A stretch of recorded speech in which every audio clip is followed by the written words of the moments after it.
How to import BullX private key to Phantom Wallet. So hello guys and welcome back to today's video.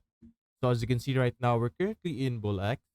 So what we're going to do is we're going to click on our wallet manager over here on the left side.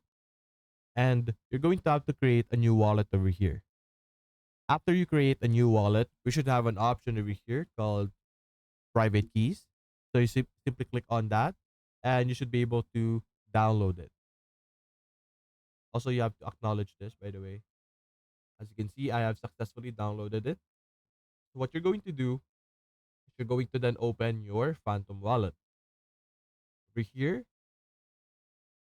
simply log into your Phantom wallet and click on your profile and click on add or connect wallet. After that, click on import private key and you're just simply going to enter the private key that you have here. So let's say BullX for our name. Here we go. And using the download key that you have here, simply copy and paste the keys that you have into your Phantom wallet. So that's basically it, guys. If you enjoyed this video, leave a like and subscribe. Thanks for watching.